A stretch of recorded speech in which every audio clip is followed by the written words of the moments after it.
오늘 사무엘하 3장 12절에서 16절까지 말씀도 아브넬에 대한 내용이고, 또 우리가 지난주에 아브넬과 그 이스보셋의 그 관계가 불안하고 또 틀어지는 그런 그 본문을 우리가 접했을 때에 아브넬이 이미 이제 이스보셋의 그 오해로 말미암아 마음이 떠난 것 같아요. 그래서 지금 다윗과 손을 잡으려고 지금 어떤 괴락을 지금 꾸미고 있는 것 같습니다.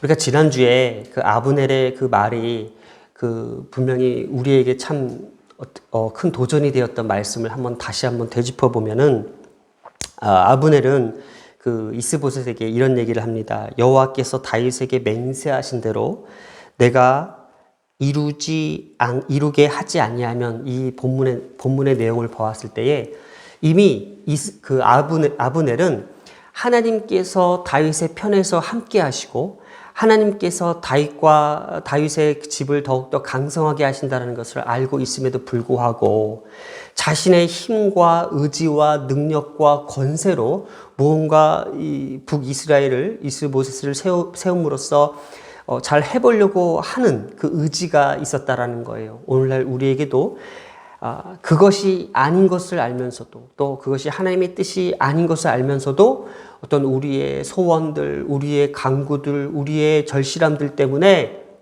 그것을 끄집어내려고 하고 하나님의 뜻을 뒤틀려고 하고, 그것을 우리가 어떤 종교적 힘을 가지고, 종교적 행위를 가지고, 어떤 종교적 어떤 그 색채를 가지고 그것을 막 끌어내려고 하는 것, 그것이 오늘날 우리 한국교회와 우리의 모습들의 잘못된 것이었습니다.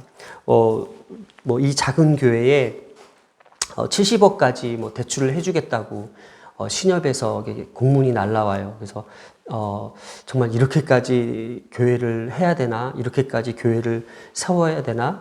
이렇게까지 교회를 무리하게 끌고 가야 되나? 이것이 정말 하나님의 뜻이 아닌데도 불구하고 인간적 욕심과 야망과 어떤 성공에 대한 그 목마름 때문에 이것을 마치 부흥이라는 어떤 그 슬로건 안에 마치 성도들을 쥐어 짜가지고 이렇게 막 뭔가 자신의 성을 만들어내는 이 모습이 어쩌면 오늘 이 아브넬의 모습과 우리와 다르지 않다라는 것을 성경은 말해주려고 합니다. 자, 아브넬이 그것이 안 된 것 같아요. 이제 더 이상 이스보셋에게 더 이상 희망이 없고 점점 강성해가는 저 다윗에게 내가 붙어야겠다라는 생각이 있었나 봐요.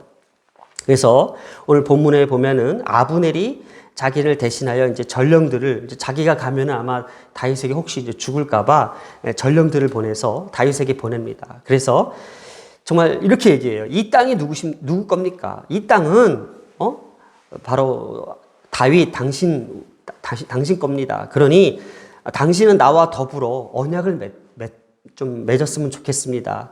내가 내 손을 도와 당신을 도와 이 온 이스라엘, 그러니까 북이스라엘이든 남이스라엘이든 온 이스라엘을 내가 당신께 지금 바치겠습니다. 당신께 돌아가게 하겠습니다. 그러니까 나랑 쉽게 말해서 동맹을 맺자라는 거예요. 동맹을 맺자라는 거예요. 그러니 자, 이제 아브넬이 이스보셋을 배신한 거잖아요. 키 큰 그 사울의 왕이 죽고 나서 점점 이 왕권을 이어갈 수 없을 것 같으니까는 얼른 이스보셋을 데리고 마하나임으로 가서 자신의 어떤 정치적 세력을 구축하고 사울의 넷째 아들이었던 이스보셋을 왕으로 세우고 뭔가 정말 자신의 이 왕권을 더욱더 확고하게 또 세우기 위해서 또 북이스라엘에 있는 군대들을 데리고 기브온까지 가서 다윗의 전령들과 함께 싸움도 한번 해봤잖아요. 그리고 패배하고 나서 더 이상 이제 희망이 없다라는 것을 본인도 느꼈고, 또 지난주의 말씀처럼 이스보셋의 그러니까 사울의 둘째 아내였던 첩을 또 취함으로써 이스보셋에게 오해를 또 샀던 이를 빌미로 더 이상 내가 여기서 내 어떤 영향력을 끼치기 힘들 것 같다. 차라리 내가 다윗 밑으로 가서 온 이스라엘을 통치하는 그 다윗 밑에서 뭔가 자신의 세력들을 좀 구축하고 싶다라는 어떤 정치적 꼼수가 있었던 것 같습니다. 자, 그래서 계속 이어서 이제 다윗이 이렇게 대답합니다. 좋아. 나쁠 거 없잖아요. 왜냐하면 다윗의 목적과 또 하나님의 뜻은 어디에 있었어요? 남유다와 북이스라엘의 통일 왕국을 이루는 것이 하나님의 결정적 목표이기 때문에 그것 또한 그것을 이루기 위해서 다윗도 많은 고민을 할 수밖에 없고 그게 또 쉽지 않다는 것을 알고 있어요. 왜냐? 다윗 자체는 본인이 사울을 떠나 블레셋으로 망명했던 것이 어떻게 보면 이스라엘 모든 전 지역에 있는 사람들을 하여금 호응을 얻기 쉽지가 않았어요. 그러니까 어떻게 해서 다윗은 지금 수단과 방법을 가리지 않고 남유다와 북이스라엘 통일 왕국을 이루어서 외세 블레셋으로부터 더욱더 블레셋의 침략으로부터 더욱더 강한 국가를 만들어내야만 자기가 이 자리에 왕에 서 있음으로써 그것이 명분이 쓰는 거예요. 그러니까 다윗도 이제는 정치적 어떤 입지를 구축하기 위해서 노력하는 모습들이 보인다라는 거예요. 그런데 조건이 있어요. 다윗이 좋아. 조건이 있어요. 근데 이 조건이 오늘 우리 이 시간에 주고자 하는 메시지와 정말 어떤 관계가 있는지 정말 힘들게 우리가 고민을 해봐야 될 조건이에요. 한번 보세요. 내가 너와 언약을 맺을게. 그런데 한 가지 조건이 있어. 그 요구를 내가 너한테 구할게. 나를 보러 올 때에 우선 사울의 딸 미갈을 내게 데려오라. 사울의 딸 미갈을 내게 데려오라. 그리하지 아니하면 내 얼굴을 볼 생각하지 마. 이렇게 단호하게 얘기합니다. 그래, 내가 너랑 언약을 맺었는데 그 언약을 맺는 조건으로 나한테 그 언약을 맺으러 올 때에 사울의 딸 미갈을 데리고 오래요. 사울의 딸 미갈이 누구였어요? 다윗의 첫 번째 아내였습니다. 사울이 다윗을 죽이려고 블레셋으로 보냅니다. 그래서 블레셋 사람들의 포피 100개를 베어서 나한테 갖다 바치라. 그러면 내가 내 딸을 너에게 주겠다라는 조건이 있었어요. 이것도 하나의 조건이었죠. 다윗은 뭣도 모르고 사울의 그때 이제 군대 장관이었으니까는 자신의 어떤 충성심과 또 자신이 그 명령을 따르기 위해서 표피 100개가 아닌 2배인 200개를 베어서 사울에게 갖다 바칩니다. 그런데 사울은 그 표피를 갖다 바치기 전에 다윗은 이미 블레셋에 죽을 줄 알았던 거예요. 그래서 죽이려고 했는데 그게 아니었고 오히려 자신의 딸을 줄 수밖에 없는 그 상황에서 그 자신의 딸 미갈을 다윗에게 줌으로써 다윗은 사울 왕가의 사위가 됩니다. 그런데 오늘 왜 이 미갈을 다시 데려오려면은 사울이 다윗을 쫓는 과정에서 자신의 딸 미갈을 뺐습니다. 그래서 다른 그 발디엘에게 다른 남자에게 시집을 보냅니다. 그때 다윗은 사울에 쫓기는 상황에서 자신의 아내인 미갈을 챙길 수가 없었고 그 미갈을 데리고 올 수가 없었어요. 왜냐? 사울의 딸이었기 때문에 미갈까지 데려올 경우에는 더 쫓기고 더 자기가 위험에 빠질 것 같으니까는 그때 아마 포기했던 것 같아요. 잃어버렸던 다윗이 포기했기 때보다도 사울이 일방적으로 뺏어서 발디엘에게 주었다는 사실, 이것이 사무엘상에 있었던 내용입니다. 자, 이제 다윗이 남유다로 와서 이 왕권을 차지하고 왕권을 잡는 가운데서 지난주에 우리가 성경에 보았듯이 헤브론이라는 그 기준을 가지고 헤브론으로 데려온 아내, 그리고 헤브론에서 만났던 아내를 통해서 6 아들들을 풍성하게 낳음으로써 하나님께서 그것을 다윗의 가문, 다윗의 집안을 점점 강성하게 만드는 그 축복의 조건으로 증명하기 시작했습니다. 근데 뭐가 더 부족하기에 지금 자신의 첫 아내를 지금 이렇게 다시 되찾으려고 하는지에 대한 의문점을 우리는 가져야 된다라는 거예요. 그것이 오늘 우리에게 주는 메시지입니다. 자, 한번 보겠습니다. 정말 다윗은 그 첫 아내인 그 미갈을 잊지 못하고 있는 것일까? 그 첫 아내에 대한 그리움과 그 사랑이 아직도 남아서 어떤 이런 결정을 내렸을까? 사랑하는 아내를 위한 목적일까? 아니면 또 다른 목적이 있을까라는 그 생각을 다시 한번 해보게 되었다라는 거예요. 자, 그런데 죄송합니다. 사울의 딸 미갈을 데려오는 그 조건이 다윗이 국가 통합을 제안하는 아브넬에게 자신의 처 미갈을 데려오라는 그 요구의 조건이 과연 다윗의 어떤 의도가 숨어 있는지를 살펴봐야 되는데, 이렇게 얘기합니다. 14절에 다윗이 사울의 아들 이스보셋에게 전령들을 보냅니다. 사울의 아들 이스보셋에게 전령들을 보내어서 내 처 미갈을 내게 데려오라. 그는 내가 전에 블레셋 사람의 표피 100개로 나와 정혼한 자니라.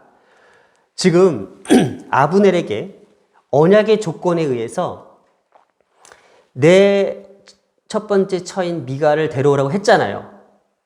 그런데 14절에는요, 다윗이 이스보셋에게 얘기를 합니다. 전령들을 보내서 그러니까 내 부인이라는 걸 밝혀요. 아브넬에게는 뭐였어요? 사울의 딸 미갈을 데려오라고 했잖아요. 근데 이스보셋에게는요, 내 처 미갈을 데려오래요. 어떤 의미일까요? 미갈은요, 이스보셋의 누이예요.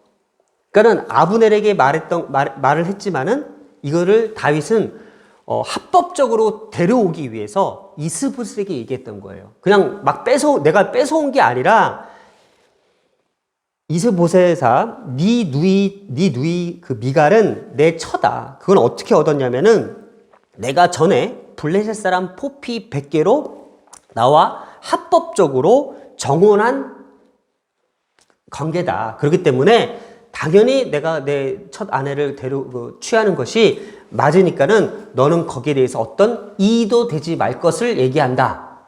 그죠? 만약에 이스보셋을 얘기하지 않고 그냥 아브넬이 그냥 확 데리고 왔어요. 그러면 이스보셋 입장에서 어떤 거예요? 이건 반란이잖아요. 이건 전쟁감이잖아요. 감히 어떻게 해서 내 누이를 네가 뭔데 함부로 뺏어가? 그러니 다윗은 이 모든 것을 어떻게 해요? 계산하고 있었어요. 이 모든 상황을 알고 있었어요. 그렇기 때문에 14절에 이스보셋에게 전령을 보냅니다. 자, 15절에 이스보셋이 사람을 보내어 그의 남편 라이스의 아들 발디엘에게 그를 뺏어옵니다. 자, 이것은 뭐예요? 이스보셋이 뺏어오는 거죠.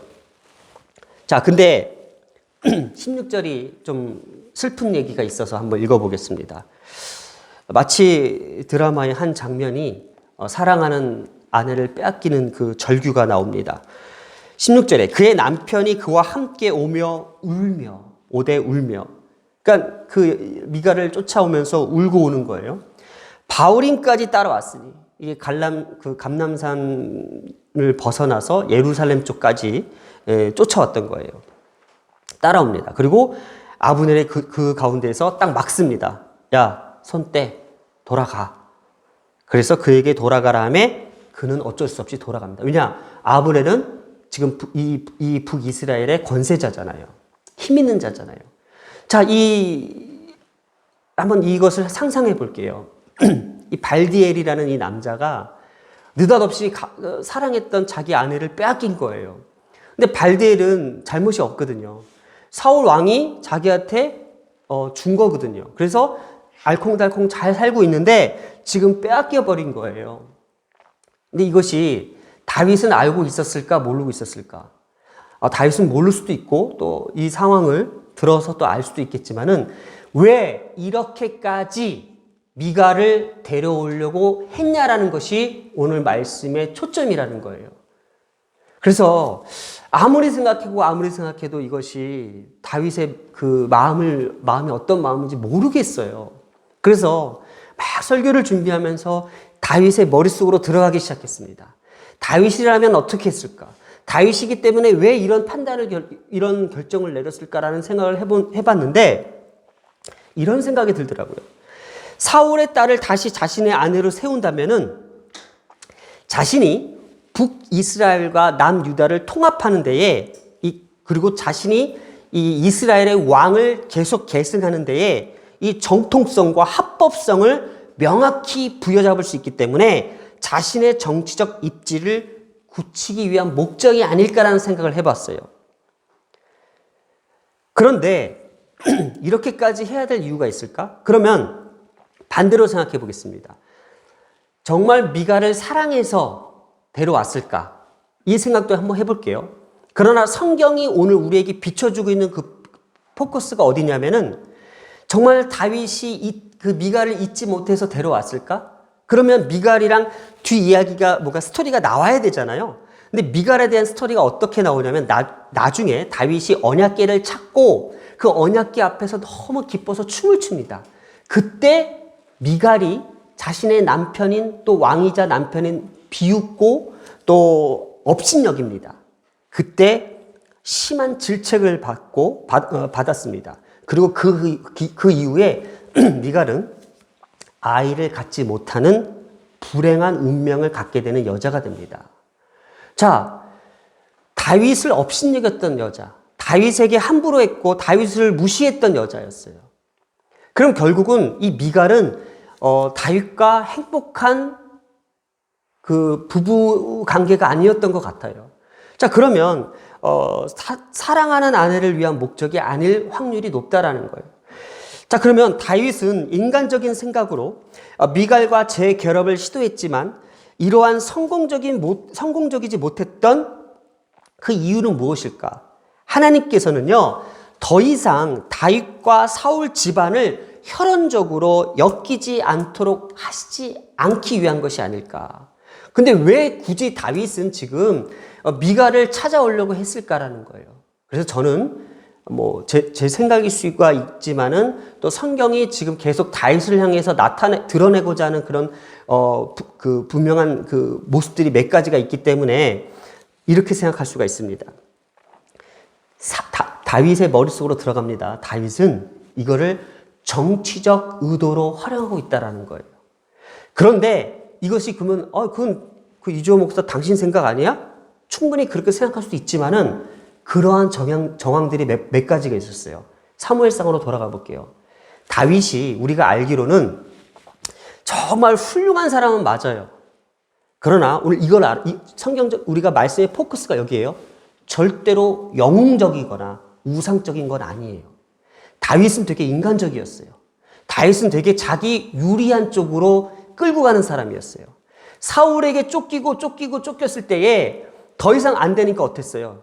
블레셋에 있는 아기스 왕을 맞닥뜨립니다. 사무엘상 21장 10절에 너무 두려워해서 아기스 왕을 맞닥뜨립니다. 그리고 21장 13절에는 그 아기스 왕 앞에서 미친 척하며 대문짝을 극적이면서 침을 질질 흘립니다. 이것이 다윗이었어요. 얼마나 무서웠으면, 얼마나 두려웠으면 오금이 저렸을까라는 거예요. 자, 그것이 한 번이 아니었어요. 또 사울에게 생명의 위협을 받자 사무엘상 후반부 27장 5절에 가면은 아기스 왕에게 망명 신청을 합니다. 내가 당신에게 충성 봉사를 할 테니까는 내게 시글락이라는 그 지역을 하나 다 줘서 내가 그곳에서 우리 600명과 함께 살도록 좀 허락해 주세요. 그래요. 그리고 또 다윗이 어떻게 뭔가 충성하는 모습을 보여야 되잖아요.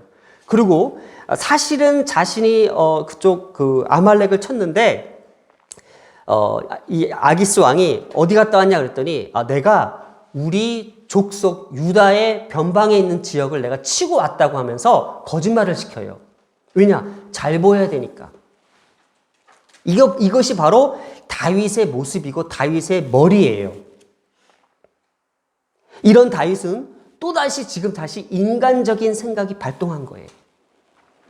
자, 그러면 오늘 이 말씀을 가지고 우리가 여러 가지 생각을 하게 돼요. 다윗을 영웅으로 만들 수 있고 다윗을 우상화시킬 처럼 마치 이 다윗을 이렇게 만들어내는 것은 설교자가 될 수 있는 거예요. 오늘날 설교자가 다윗에 대한 정말 훌륭하고 정말 거기에 대한 어떤 그 위대함을 우리가 칭송하지만은 실질적으로 성경이 우리에게 가져다 주고자 하는 그 메시지는 다윗도 비록 이런 사람일 뿐이었다라는 거예요. 그러면 다윗은 어떻게 이 상황에서 어떻게 될까라는 거예요. 후반부의 스토리가 다시 이어지는데, 아무리 다윗이 자기의 머리를 가지고 미가를 취해서 북이스라엘과 좋은 화합을 이루려고 했지만은 그게 안 돼요.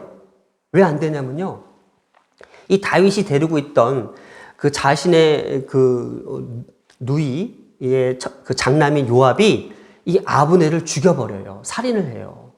그래가지고 이 북이스라엘은 다윗이 왜냐면 아브넬은 즉 북이스라엘의 그래도 그 좀 주요 인물이잖아요.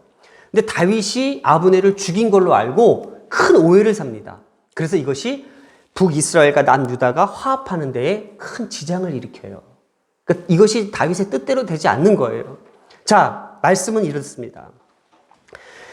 다윗이라는 인물은요, 다윗의 인물에 대해서 조금만 살펴볼게요. 다윗이라는 인물은 결코 우리가 생각하며 설교자들이 만들어내는 그런 위대한 인물, 영웅적 인물은 아니었어요. 오히려 다윗은 이렇게 인간적일 수밖에 없는 나약하고 불쌍한 사람이었어요. 우리는 이것을 봐야 되는 거예요. 오늘날 우리도 마찬가지예요. 우리가 주님 앞에 완벽할 수 없어요. 목사라고 우리 주님 앞에 완전할 수가 없다라는 거예요. 나도 어쩔 수 없는 인간이고 나도 이럴 수밖에 없습니다. 그러나 다윗은 어떤 사람이었어요? 하나님 앞에 굴복하는 사람이었어요. 하나님 앞에 엎드릴 수 있는 사람이었어요. 하나님 앞에 순종할 수밖에 없는 사람이었어요. 비록 인간적이지만, 비록 이렇게 어떻게 자신의 유리한 쪽으로 자신의 어떤 유리한 조건을 가지고 끌고 갈 수밖에 없는 사람이었지 모르지만은 그래도 하나님의 계시와 하나님의 뜻을 따라 가려고 했던, 굴복할 수밖에 없던 사람이었어요. 그래서 우리가 지난주에 우리가 주님 앞에 갈 수 있는 그 방법이 뭐가 있을까 했을 때에 굴복하는 신앙을 달라고 구했잖아요. 나도 똑바로 쓸 수 없고 나도 온전히 쓸 수 없습니다. 때로는 사회생활하면서 지치고 힘들고 사회생활하면서 넘어질 수밖에 없고 내가 직장에서 어쩔 수 없이 정말 이 세상 가운데에 묻혀질 수밖에 없지만은 그래도 내가 이 굴복하면서 이 자리에 와서 회개하고 기도하는 이 모습을 하나님께서는 주목하고 계신다라는 거예요. 그런데 오늘날 메시지는 어때요? 다윗의 완전하고 다윗의 영웅적이고 다윗의 그 위대함 때문에 너희들도 그렇게 살아라 그러잖아요. 성경은 그렇게 요구하지 않았어요. 성경은요, 이 다윗이 이 미가를 취하는 이 모습을 너무나도 인간적으로 자신의 입장과 자신의 유리한 쪽으로 가져가려는 그 의도로 볼 수밖에 없었던 거예요. 그러나 다윗은 후반부에도 그래도 다윗이 하나님께서 사용하신 건 뭐예요? 그래도 굴복하면서 회개하면서 자신의 뜻을 따랐던 인물이었던 거예요. 그 부분을 보자는 거예요. 오늘날 우리도 마찬가지예요. 우리도 살아가면서요, 얼마든지 내 유리한 쪽으로 내 입장을 가지고 내가 이 모든 것들을 해결하고 판단하면서 끌고 가잖아요. 그렇지만은 그것이 하나님의 뜻이 아닐 수도 있는 것이고, 내 생각이고, 내 판단이고, 내 논리고, 내 지식이고, 내 유리한 것이잖아요. 그러나 이것이 하나님께서 주어야 그건 아니잖아 라고 했을 때에 우리가 내려놓을 수 있고 굴복할 수 있는 것이 바로 오늘 우리가 가져야 될 신앙적 태도라는 것을 성경은 오늘 우리에게 보여주고 있고 가르쳐 주려는 거예요. 그냥 마냥 위대한 인물이니까 그렇게 너희들도 그렇게 살아, 너희들도 그렇게 해. 다윗도 그 순간을 참아낼 수 없고 그 순간을 이겨낼 수 없었던 순간이 있었던 거예요. 그래서 예수님을 생각해 보았습니다. 예수님은요, 자신의 유리한 쪽, 자신이 어떻게 하면 이것을 피해갈 수 있는 것을 다 하실 수 있는 분이에요. 그러나 예수님만큼은 어떻게 했어요? 그 십자가의 길을 참아내시고 이겨내시고 그 고통을 감당하시면서 그 길을 가셨던 것이 예수 그리스도 뿐이었던 거예요. 인간은 그렇게 할 수가 없다라는 거예요. 이것이 다윗과 그러니까 예수 그리스도와 다윗의 이 관계는 어떻게 보면은 똑같이 동일선상에 볼 수 없어요. 다윗을 신격화하는 다윗파 종교도 있어요. 다윗 지파라고 해서. 그 오늘날 그 다윗에 대해서 자기 이름을 다윗으로 바꾸는 목회자들도 있잖아요. 자, 유일하게 예수님만큼은 자신이 유리한 쪽, 자신의 어떤 필요성을 가지고 자신이 살아보고자 발버둥 치면서 하나님의 뜻을 거스리고 가신 분이 아니라는 거예요. 예수 그리스도만이 우리를 위하여 자신의 길을, 하나님의 뜻을 이루시기 위하여 묵묵히 참아내시고 이겨내셨던 분. 그렇기 때문에 우리도 비록 다윗처럼 그러지 못하지만 우리도 주님의 길을, 예수님께서 십자가를 참아내시며 가셨던 그 길을 우리도 묵묵히 굴복하며 가고자, 따라가고자 신용이라도 내봐야 되는 거 아닌가라는 것이 오늘 우리에게 가져다주는 메시지인 것 같습니다. 그렇습니다. 어떻게 보면 오늘 좀 다윗을 좀 까는 본문일 수도 있고 다윗을 좀 비하하는 내용일 수 있지만은 아니에요. 우리도 그렇다는 거예요. 저도 그렇고 약해요. 넘어질 수밖에 없고 실패할 수밖에 없는 인생이라는 거예요. 그렇지만 어떻게 한다고요? 다윗은 그것을 어떻게 이겨냈다고요? 하나님 앞에 굴복하며 순종하며 그 길을 묵묵히 따랐던 거예요. 오늘도 내 신앙이 완전하지 않습니다. 내 인격이 완전하지 않습니다. 내 모습이 그렇게 좋아 보이진 않습니다. 그러나 오늘 주님 앞에 나갑니다. 하나님, 내 모습 이대로, 내 약한 모습 이대로 나를 받아달라고, 나를 불쌍히 여겨달라고 주님의 십자가를 붙듭니다. 기도하겠습니다. 사랑과 은혜가 많으신 하나님 아버지, 오늘도 하나님의 말씀으로 위로를 받고 다시 한번 생기를 얻어 주님 앞에 서기를 원합니다. 내 뜻대로, 내 의지대로, 내 유리한 조건대로 내 삶을 이끌어 가려고 했던 그 시간들 앞에서 다시 한번 주님 앞에 머리 숙여 기도합니다. 하나님, 이 시간 주님 앞에 어떻게 하면 굴복할 수 있는 신앙, 어떻게 하면 순종하며 주님의 뜻을 따를 수 있는 그 구원의 길을 갈 수 있는지를 다시 한번 고민하게 하심을 감사합니다. 우리 모두가 이 시간 주님 앞에 감사하는 것은 어쩔 수밖에 없었던 다윗의 모습을 통해서 어쩔 수밖에 없는 우리의 인간적 모습을 다시 한번 교차시키며 우리 또한 포기하지 않고 주님의 길을 묵묵히 참아내며 이겨내며 굴복하며 나갈 것을 결단합니다. 하나님의 말씀으로 우리 가운데 위로하시며 다시금 살아낼 수 있는 또 새롭게 하심을 감사드리며 이 모든 말씀 우리 주 예수님의 이름으로 기도드렸습니다. 아멘.